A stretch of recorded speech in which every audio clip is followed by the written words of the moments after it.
आदित्य नाम का एक बहुत बड़ा और प्रसिद्ध व्यापारी रहा करता था। आदित्य की ईमानदारी की चर्चा दूर दूर तक राज्यों में फैली हुई थी। आदित्य अपनी आलीशान हवेली में अपनी पत्नी रूपरेखा और पुत्र अशोक के साथ रहा करता था। एक दिन आदित्य अपनी हवेली के बाहर टहल रहा था कि तभी दूर गांव का मुखिया आदित्य के पास आ पहुंचा और हाथ जोड़ता हुआ आदित्य की ओर देखकर बोला, राम राम राम राम, नमस्कार। मैं हरियालीपुर गांव का मुखिया हूँ। मेरे गांव में जितनी भी जमीनें हैं वो सब आपकी हैं।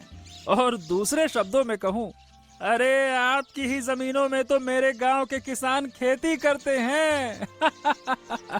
मुखिया की बात सुनकर आदित्य मुस्कुराता हुआ बोला, हाँ, मैं आपको जानता हूँ, बिल्कुल जानता हूँ। अरे आप तो मुखिया जी हैं। पिछली बार जब मैं हरियालीपुर गांव गया था, अरे तब मैं आपके ही घर पर कुछ देर के लिए रुका था। याद है आपको, हैं? ये तो आपका बड़प्पन है। आप इतने बड़े व्यापारी होकर भी गरीबों को नहीं भूलते। क्योंकि मेरे पिताजी कहा करते थे कि मुखिया जी, दुख और तकलीफों को अरे बहुत अच्छे से समझता हूँ भाई। अब आपके बारे में कौन नहीं जानता। पूरा विजयनगर जानता है कि आपने अपनी मेहनत और ईमानदारी के दम पर यह मुकाम पाया है। आपकी कामयाबी उन लोगों के मुंह पर तमाचा है जो कहते हैं कि केवल बेईमानी के रास्ते से ही धन कमाया जा सकता है और सफलता पर पहुंचा जा सकता है। अब बात ऐसी है कि मैं आपके पास एक छोटी सी विनती लेकर आया हूं। अब आप तो जानते हैं कि इस वर्ष बारिश ज्यादा नहीं हुई है, इसीलिए फसल भी उतनी अच्छी और उतनी ज्यादा नहीं उगी है। मुखिया की बात सुनकर आदित्य बोला, हाँ हाँ हाँ हाँ, मैं जानता हूँ मुखिया जी। आप चिंता मत कीजिए। आप जाकर अपने गांव के सारे किसानों से कह दीजिए कि उन्होंने जितना भी कार्य किया है उन्हें उनका पूरा धन दिया जाएगा और उनसे फसल का हिसाब किताब नहीं मांगा जाएगा। मुझसे कुछ भी नहीं छुपा है। आप चिंता मत कीजिए, ठीक है? ये सुनकर मुखिया खुश होता हुआ वहाँ से चला गया।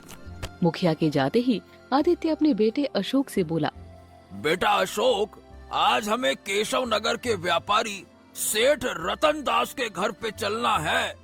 उन्होंने मुझसे सोनापुर राज्य से जो सोने का हार मंगवाया था, आज वो हार उन्हें देने चलना है। ठीक है ना? रखा है ना तुम्हारे पास? जी पिताजी, वो हार तो मैंने अपने कक्ष में ही रखा है। आप चिंता मत करिए, वो सुरक्षित है। कुछ घंटों बाद आदित्य अपने बेटे अशोक के साथ सेठ रतन दास के घर पर बैठा हुआ था। सेठ रतन दास आदित्य की ओर देखकर बोला, आओ आओ आओ आदित्य, आओ आओ आओ। मैंने तुमसे जो सोनापुर राज्य से हार मंगवाया था, क्या तुम वो ले आए हो? आदित्य ने वो हार अशोक के हाथ से लेकर सेठ रतन दास को पकड़ा दिया और उसे अपनी कीमत बता दी। सेठ रतन दास उस हार की कीमत आदित्य को पकड़ाता हुआ बोला, हाँ। वैसे एक बात बोलूं, तुम चाहते तो इस हार की और अधिक कीमत ले सकते थे। अरे नहीं सेठ रतन दास, इस हार में मेरा जितना मुनाफा बनता है वो मैंने ले लिया। इससे ज्यादा मुझे नहीं चाहिए। और वैसे भी ये हार आपने अपनी बिटिया के लिए मंगवाया था, तो इसकी ज्यादा कीमत भला मैं कैसे ले सकता था? आपकी बिटिया हमारी बिटिया। वाह वाह वाह वाह वाह। मैंने केवल सुना था कि तुम हमेशा ईमानदारी की कमाई पर विश्वास रखते हो, परंतु आज देख भी लिया, दिल खुश हो गया। सेठ रतन दास की बात सुनकर आदित्य मुस्कुराता हुआ उठकर खड़ा हो गया और अपने बेटे अशोक के साथ अपने घर आ पहुंचा। घर पहुंचकर सिर्फ आदित्य अशोक की ओर देखकर बोला, बेटा अशोक, कल तुम्हें प्रातःकाल ही उठना है। क्यों पिताजी? अरे क्या भूल गए क्या? इस महीने हमें जितना मुनाफा व्यापार में हुआ है, हमें उस मुनाफे में से राजा विक्रम को कर भी तो देना है बेटा। और कल कर देने का ही तो दिन है ना? याद रखना।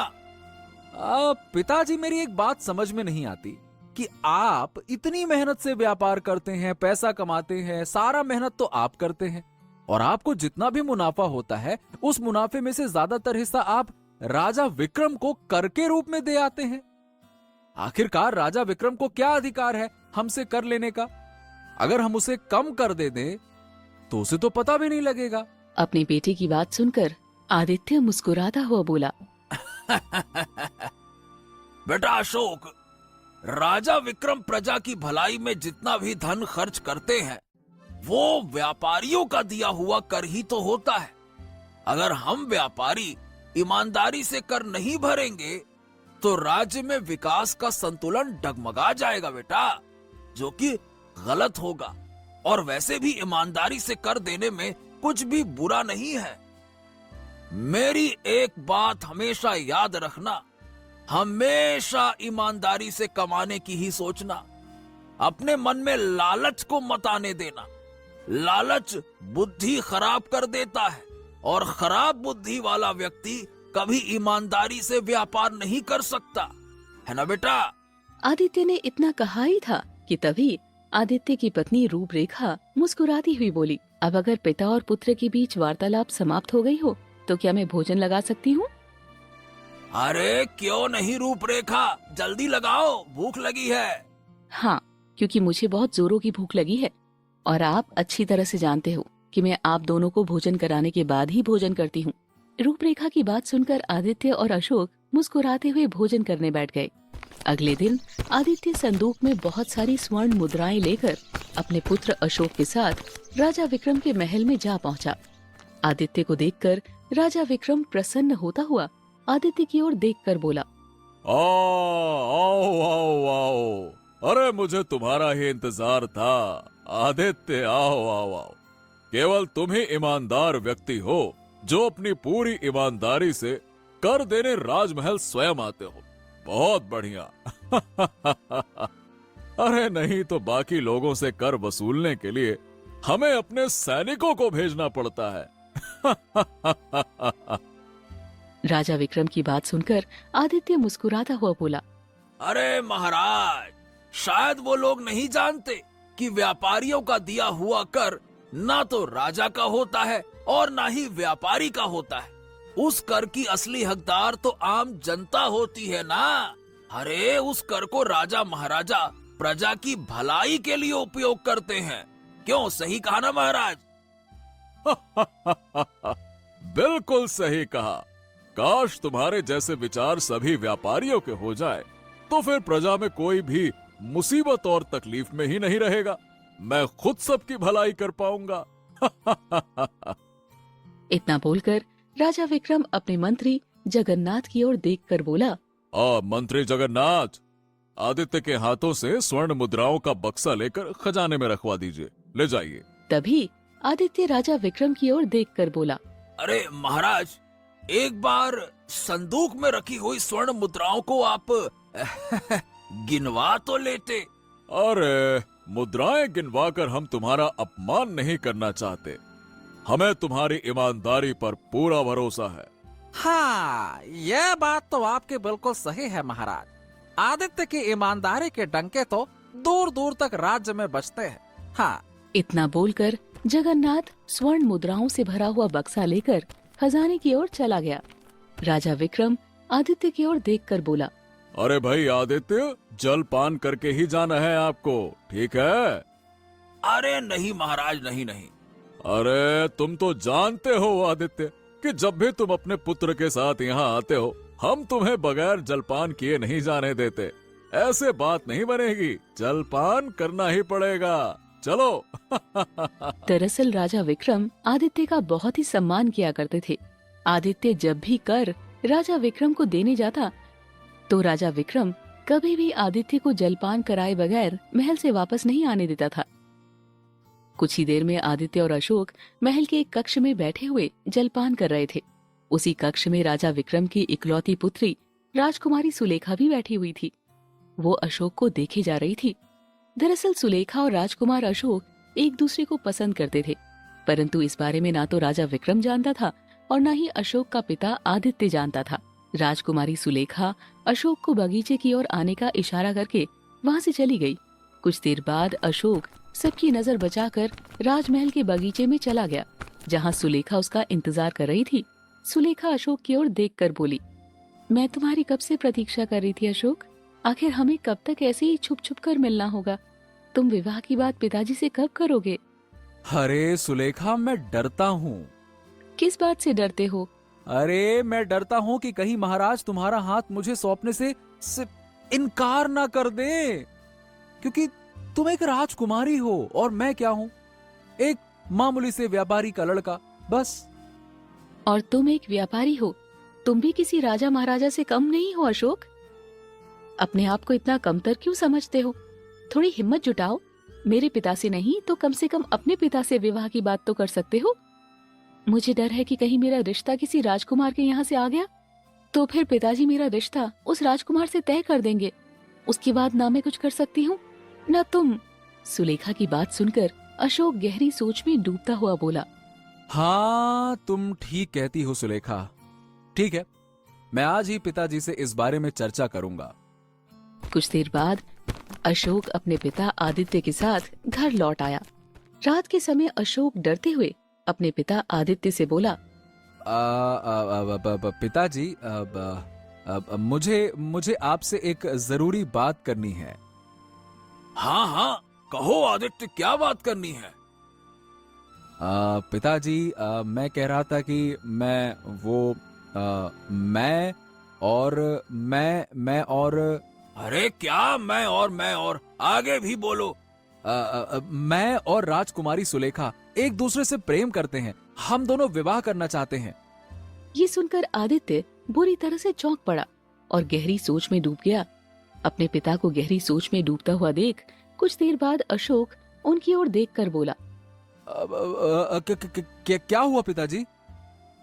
अशोक, तुम जानते हो कि राजकुमारी सुलेखा महाराज विक्रम की इकलौती पुत्री है। अरे मुझे डर है कि कहीं मैं तुम्हारा रिश्ता लेकर महाराज के पास जाऊं तो महाराज कहीं मुझे गलत ना समझ बैठे। आदित्य ने इतना कहा ही था कि तभी आदित्य की पत्नी रूपरेखा आदित्य से बोली, वो आपको गलत क्यों समझेंगे। क्या महल में रिश्ता लेकर जाना जुर्म है। अरे तुम समझती नहीं हो रूपरेखा, कहीं महाराज को ऐसा न लगे कि मैं किसी लोभ के कारण उनकी पुत्री के लिए अपने पुत्र का रिश्ता लेकर आया हूँ, और मैं ऐसा नहीं चाहता कि वो इस नजरिए से सोचें। वो ऐसा बिल्कुल नहीं समझेंगे। अरे इस राज्य में सभी आपकी ईमानदारी के बारे में भली भांति जानते हैं। हाँ ठीक है, ठीक। अगर ऐसी बात है तो फिर कल मैं महाराज से इस विषय पर बात करने के लिए अवश्य जाऊंगा। ठीक है। अगले दिन राजा विक्रम अपने राज दरबार में बैठा हुआ था कि तभी एक गुप्तचर हाथ में एक संदूक पकड़े हुए राजा विक्रम के पास आ पहुंचा।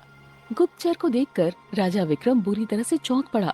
राजा विक्रम बोला, हाँ, ये तुम्हारे हाथों का संदूक बता रहा है कि हमने तुम्हें जिस कार्य के लिए भेजा था तुमने उस कार्य को सफलतापूर्वक कर लिया है। क्यों? आपने बिल्कुल सही कहा था महाराज। आपने मुझे जो स्थान बताया था, जब मैंने उस स्थान पर खुदाई की तो मुझे ये संदूक मिला। इस संदूक में बेशकीमती हीरे रखे हुए हैं। इन हीरों का मूल्य इतना है कि विजयनगर जैसे 200 राज्य खरीदे जा सकते हैं महाराज। इतना कहकर गुप्तचर वहाँ से चला गया। राजा विक्रम धीरे धीरे चलते हुए उस संदूक के पास आकर खड़ा हो गया। मंत्री जगन्नाथ जो काफी देर से इस दृश्य को देख रहा था। महाराज, क्या इस संदूक को भी खजाने के कक्ष में रखवा दिया जाए। मंत्री जगन्नाथ, इस संदूक को हम स्वयं खजाने के कक्ष में रखेंगे। चलो हमारे साथ। राजा विक्रम स्वयं उस संदूक को उठाकर मंत्री जगन्नाथ के साथ खजाने के कक्ष में पहुंच गए और उस बेशकीमती हीरों से भरे हुए संदूक को खजाने के कक्ष में रख दिया और खजाने के कक्ष में ताला लगा दिया। मगर चाबी राजा विक्रम ने स्वयं रख ली। ये देखकर जगन्नाथ चौंकते हुए बोला, अब महाराज, ऐसा तो कभी नहीं हुआ कि खजाने की चाबी आपने अपने पास रखी हो। तुम नहीं जानते मंत्री जगन्नाथ, जो संदूक मैंने खजाने के कक्ष में रखा है, उस संदूक में रखे हुए हीरे का मूल्य कितना है। मैं इसकी चाबी किसी ऐसे इंसान को सौंपना चाहता हूँ जिस पर मैं भरोसा कर सकूं। एक ऐसा इंसान जिसे धन का कोई लोभ न हो और वो पूरी तरह से ईमानदार हो। हाँ तो महाराज, इस तरह का व्यक्ति तो केवल एक ही है अपने राज्य में, और वो है आदित्य व्यापारी। ये सुनकर राजा विक्रम के चेहरे पर चिंता की लकीरें खत्म हो गई और वो मुस्कुराते हुए मंत्री जगन्नाथ की ओर देखकर बोला, हाँ, तुमने सही कहा। जब तक मुझे संदूक में रखे हीरों को रखने का सुरक्षित ठिकाना नहीं मिल जाता, तब तक इस कक्ष की चाबी आदित्य के पास रहेगी और स्वयं सेनापति भानु इस कक्ष के बाहर पहरा देंगे। ठीक है, ये मेरा आदेश है। जैसा आप कहें महाराज। अच्छा, वैसे महाराज, आप संदूक में रखे हुए हीरों की सुरक्षा को लेकर इतने चिंतित क्यों हैं? हाँ मंत्री जगन्नाथ, बात यह है कि हमारे पड़ोसी राज्य का राजा चतुर सिंह हमारे राज्य पर हमला करना चाहता है। अगर उसने हमला किया तो भले ही वो युद्ध में हार जाए, लेकिन हमारी प्रजा का तो बहुत नुकसान होगा ना। बेगुनाह लोग मारे जाएंगे। अब राजा चतुर सिंह एक बहुत ही लालची राजा है, तो मैंने राजा चतुर सिंह को युद्ध ना करने के लिए ये हीरे से भरा हुआ बक्सा देने का प्रस्ताव दिया है, और इत्तेफाक की बात है कि वो मान भी गया। अब कुछ समय बाद आसपास के सारे राज्यों की बैठक होगी। मैं उन सभी राजाओं के मौजूदगी में ये हीरे से भरा हुआ बक्सा राजा चतुर सिंह को सौंप दूंगा, और सभी राजाओं की मौजूदगी में उसे हस्ताक्षर करना होगा इस बात पर, लिखित तौर पर, कि वो हमारे राज्य में आक्रमण नहीं करेगा, युद्ध नहीं करेगा। मैं उससे ये लिखित में हस्ताक्षर लेकर ही रहूंगा। वाह वाह वाह वाह महाराज, आपने क्या खूब सोचा है। अच्छा महाराज, आखिरकार ये हीरों से भरा हुआ संदूक है किसका? ये संदूक हमारा है, और इस संदूक में रखे हुए कीमती हीरे हमारे पूर्वजों के हैं मंत्री जी। ये सुनकर जगन्नाथ चौंक पड़ा। महाराज, एक बात कहूँ, आप अपने पूर्वजों की निशानी राजा चतुर सिंह जैसे निर्दयी राजा को क्यों देना चाहते हैं? क्योंकि हमारे पूर्वजों की निशानी हमारी प्रजा से बढ़कर नहीं है। चलिए। इतना बोलकर राजा विक्रम अपने राज दरबार में आ पहुंचा। वो अपने सिंहासन पर बैठा ही था कि तभी वहां पर आदित्य पहुंच गया। आदित्य को देखकर राजा विक्रम प्रसन्न होता हुआ बोला, बहुत अच्छा हुआ आदित्य, जो तुम यहाँ पे आ गए। हम तुम्हारे ही पास आने वाले थे। महाराज, आज मैं आपके सामने एक व्यापारी बनकर नहीं, बल्कि एक आम नागरिक बनकर आया हूँ। मैं आपसे कुछ मांगने के लिए आया हूँ। आदित्य की बात सुनकर राजा विक्रम चौंकते हुए बोला, क्या बात है आदित्य, तुम्हें पहले कभी इतनी चिंता में मैंने नहीं देखा। आखिरकार किस बात ने तुम्हें चिंता में डाल दिया? दरअसल महाराज, कल ही बात यह है कि कल ही मेरे पुत्र अशोक ने मुझे बताया कि वो आपकी महाराज, कुछ ऊपर नीचे हो जाए तो क्षमा कीजिएगा। दरअसल मेरे बेटे ने कहा कि वो आपकी पुत्री राजकुमारी सुलेखा को पसंद करता है, और आपकी पुत्री राजकुमारी सुलेखा भी मेरे पुत्र अशोक को पसंद करती है। मैं आपकी पुत्री का हाथ मांगने के लिए आया हूँ।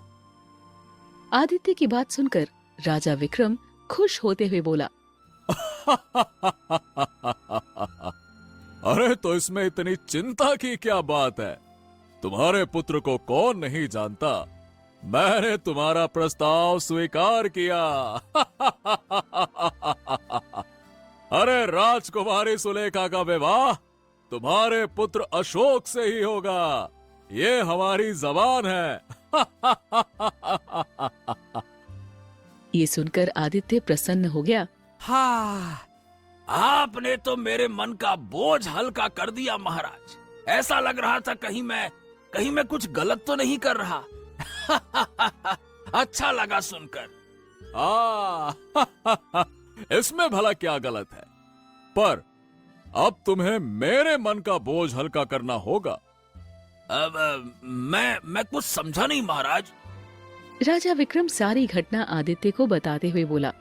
इस राज्य में केवल तुम ही हो जिस पर मैं भरोसा कर सकता हूं। आज से मेरे खजाने के कक्ष की चाबी तुम्हारे पास होगी। ये लो। इतना बोलकर राजा विक्रम ने वो चाबी आदित्य को पकड़ा दी। आदित्य उस चाबी को लेकर राजा विक्रम की ओर देखकर बोला। महाराज आप निश्चिंत रहिए, मैं इस चाबी की सुरक्षा अपने प्राणों से भी ज्यादा करूंगा। अब चलिए महाराज, मुझे आज्ञा दीजिए, मैं जाकर ये खुशखबरी अपने बेटे अशोक को सुनाता हूँ, है ना? आज्ञा दीजिए। इतना बोलकर आदित्य खुश होता हुआ वहां से चला गया। अगले दिन आदित्य सोकर उठा ही था कि तभी वहां पर राजा विक्रम, मंत्री जगन्नाथ, सेनापति भानु और 2 सैनिक आ पहुंचे। अपनी हवेली में इतनी सुबह राजा विक्रम और उन सब लोगों को देखकर आदित्य बुरी तरह से चौंकता हुआ राजा विक्रम से बोला। अरे क्या हुआ महाराज? आपके चेहरे पर ये क्रोध क्यों झलक रहा है? आदित्य की बात सुनकर राजा विक्रम बुरी तरह से आग बबूला होता हुआ बोला। मुझे तुमसे ऐसी उम्मीद नहीं थी आदित्य। तुम्हारी ईमानदारी के डंके आसपास के राज्यों में बजते हैं। मैंने तुम पर विश्वास करके उस कक्ष की चाबी तुम्हें सौंपी थी, लेकिन तुमने मेरे साथ ही धोखा कर दिया। तुम्हें इसका परिणाम भुगतना होगा। सैनिकों! क्या ये आप क्या कह रहे हैं महाराज? मैंने स्वयं खजाने के कक्ष में हीरे से भरे हुए संदूक को रखा था अपने हाथों से, और आज सुबह मैं सेनापति भानु को कक्ष की निगरानी के लिए रखने वाला था। मैं सेनापति भानु को बुलाने के लिए कक्ष की ओर से निकल ही रहा था कि तभी मुझे कक्ष का दरवाजा खुला हुआ मिला। जैसे ही मैंने कक्ष का दरवाजा खोला तो कक्ष के अंदर से हीरों से भरा हुआ संदूक गायब था। और चाबी किसके पास है? सिर्फ तुम्हारे पास। ये सुनकर आदित्य बुरी तरह से चौंक पड़ा। तो आप कहना क्या चाहते हैं महाराज? इस बारे में तुम, मंत्री जगन्नाथ और केवल मैं ही जानते थे, और हम तीनों के अलावा मेरा गुप्तचर जानता था, जो कल रात ही इस राज्य को छोड़कर चला गया। और सबसे महत्वपूर्ण बात, उस कक्ष की चाबी तुम्हारे पास थी आदित्य, तो उसका दरवाजा केवल तुम ही खोल सकते हो, समझे? हाँ, ये आप कैसी बातें कर रहे हैं महाराज? वो चाबी अभी भी मेरे पास है, और फिर मैं तो कल रात से हवेली से बाहर निकला ही नहीं। अगर मैं महल गया होता तो किसी न किसी सैनिक की नजर तो मुझ पर पड़ती ना। आपके इतने सारे पहरेदार हैं, क्या किसी ने नहीं देखा मुझे? तभी राजा विक्रम एक सैनिक की ओर देखकर बोला। सैनिक, जो तुमने मुझे बताया वही तुम इस आदित्य के सामने कहो, बोलो। सैनिक राजा विक्रम से बोला। महाराज, मैंने स्वयं आदित्य को महल के अंदर प्रवेश करते हुए देखा था। आदित्य ही हैं जो महल में किसी भी समय बिना रोक टोक के आ जा सकते हैं। तभी वहाँ पर रूपरेखा और आदित्य का पुत्र अशोक आ पहुँचे। आदित्य गिड़गिड़ाता हुआ राजा विक्रम से बोला। महाराज महाराज महाराज महाराज, मेरी बात का विश्वास कीजिए, ये जरूर मुझे फंसाने का षड्यंत्र है। ये किसी की चाल है, मैं ऐसा नहीं कर सकता। मेरी ईमानदारी पर सवाल मत उठाइए। बस, तुम्हें कोई फंसाने का षड्यंत्र नहीं है, बात साफ है। आदित्य, सच तो यह है कि तुम्हारी असलियत सामने आ चुकी है। तुम्हारे अंदर का चेहरा कुछ और ही है। तुम्हारा ईमानदारी से व्यापार करना और ईमानदारी से कर चुकाना तो केवल एक छल है। तुम्हारे अंदर का इंसान बहुत ही खतरनाक है। तुम्हें इसकी सजा मिलेगी। तुम्हें अभी और इसी समय इस हवेली को छोड़कर जंगलों में जाना होगा।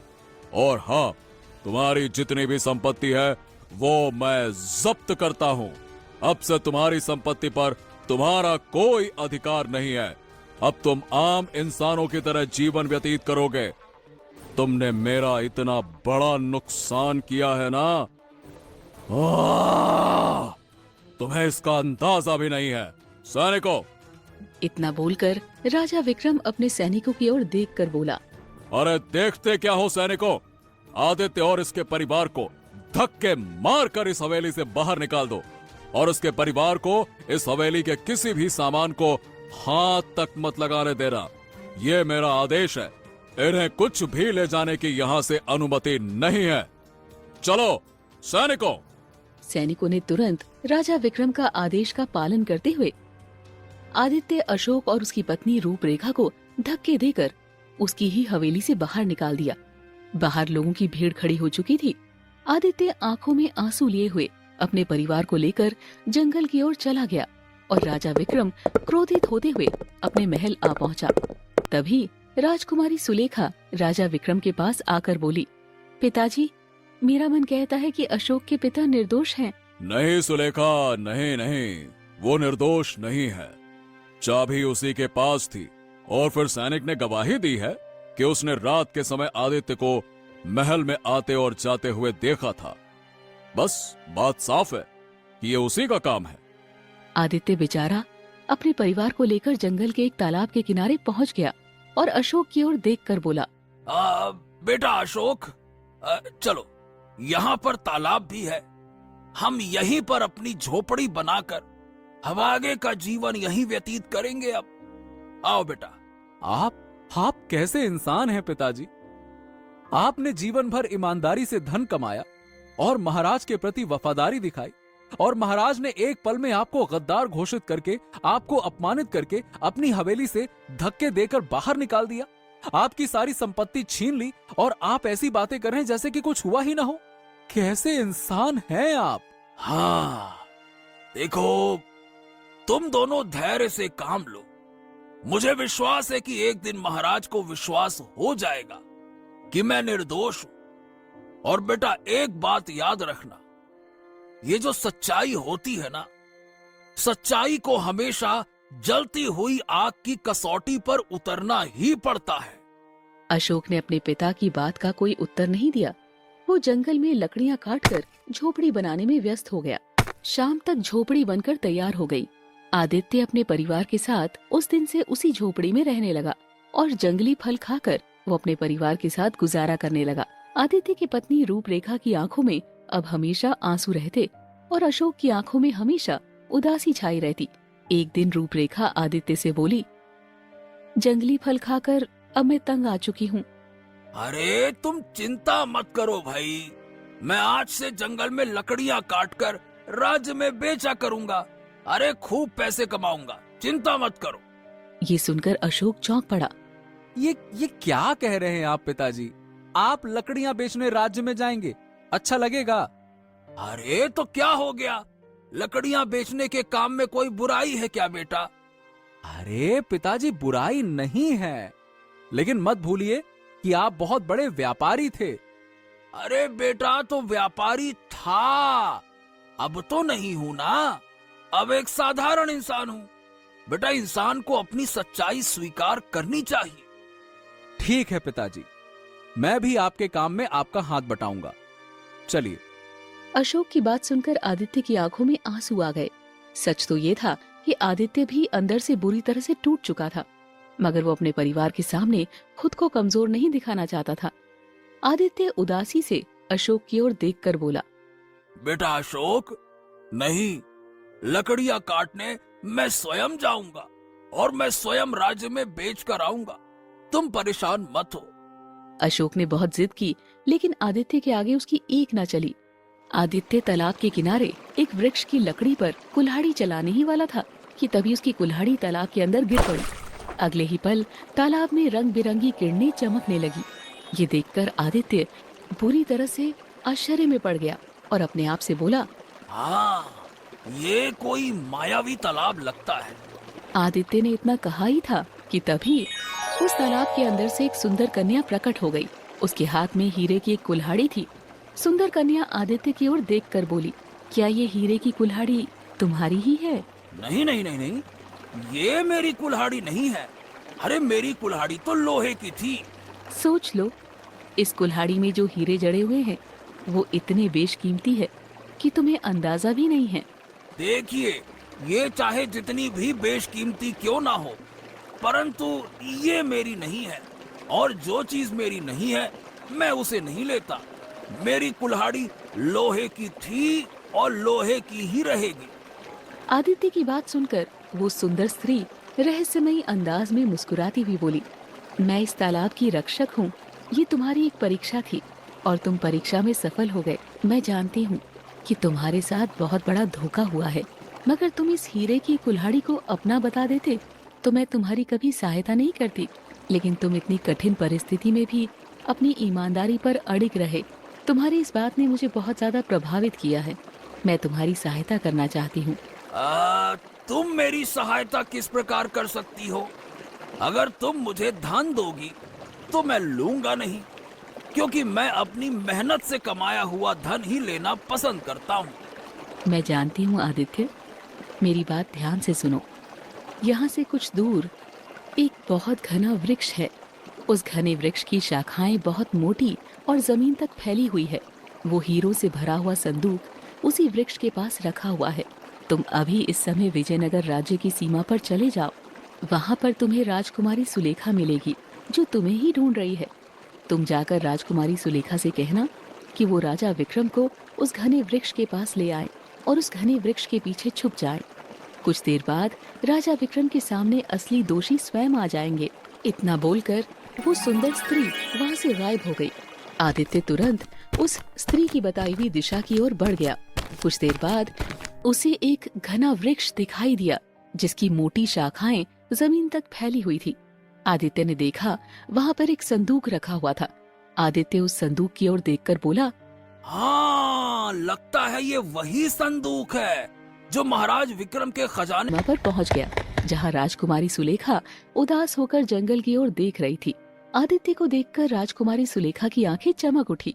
आदित्य सुलेखा के कान में सारी घटना बताने लगा। सुलेखा आश्चर्य से आदित्य से बोली, आप चिंता मत कीजिए, मैं पिताजी को वहीं पर लेकर आती हूँ। सुलेखा दौड़ती हुई महल चली गई और राजा विक्रम को सारी घटना बताती हुई बोली, पिताजी आप मेरे साथ चलिए। सुलेखा, ये आदित्य की नई चाल भी हो सकती है। पिताजी, अगर वो निर्दोष हुए तो एक बार उनकी बात मानने में क्या बुराई है? ठीक है, तुम्हारे कहने पर हम एक बार वहाँ जरूर चलेंगे। ठीक है, चलो। राजा विक्रम राजकुमारी सुलेखा के साथ उसी वृक्ष के पास पहुंच गया, जहां पर आदित्य खड़ा हुआ था। राजा विक्रम, सुलेखा और आदित्य उस पेड़ के पीछे छुप गए। कुछ देर बाद वहां पर मंत्री जगन्नाथ सेनापति भानु के साथ आ पहुंचा। उन दोनों को वहां देखकर राजा विक्रम बुरी तरह से चौंक पड़ा। सेनापति मंत्री जगन्नाथ की ओर देखकर बोला, क्यों मंत्री जगन्नाथ? अरे उस मूर्ख राजा विक्रम को तो ये पता भी नहीं है कि तुमने उस खजाने की न जाने कितनी चाबियां पहले ही बनवा रखी हैं और तुम वर्षों से खजाना वहां से चुराते रहे हो।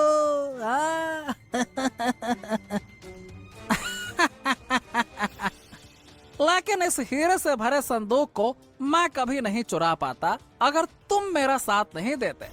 अगर तुम्हारा वो वफादार सैनिक आदित्य के खिलाफ गवाही नहीं देता तो राजा विक्रम कभी भी आदित्य को दोषी नहीं समझता, क्योंकि वो आदित्य पर बहुत ही ज्यादा भरोसा करता था। लेकिन तुमने कीमती हीरे से भरे हुए संदूक को इस वृक्ष के सामने क्यों फेंक दिया? अरे क्योंकि मुझे डर था कि कहीं राजा विक्रम हम सब के घरों की तलाशी ना लेने लग जाए। इस जंगल में कोई नहीं आता जाता, इसीलिए मुझे सबसे सुरक्षित ठिकाना यही लगा।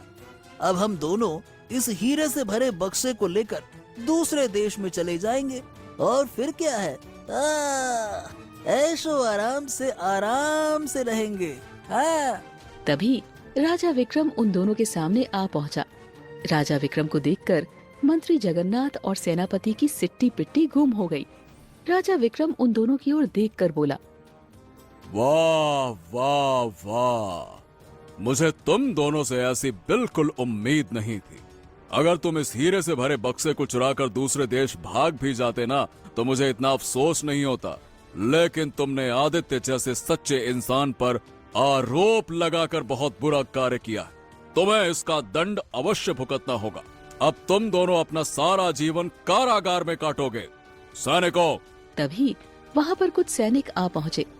राजा विक्रम ने मंत्री जगन्नाथ और सेनापति भानु को गिरफ्तार करने का आदेश दे दिया और आदित्य की ओर देखकर बोला, आदित्य मेरे दोस्त, मैं सिर्फ इतना कहूंगा कि मुझसे गलती हो गई, मुझे क्षमा कर दो।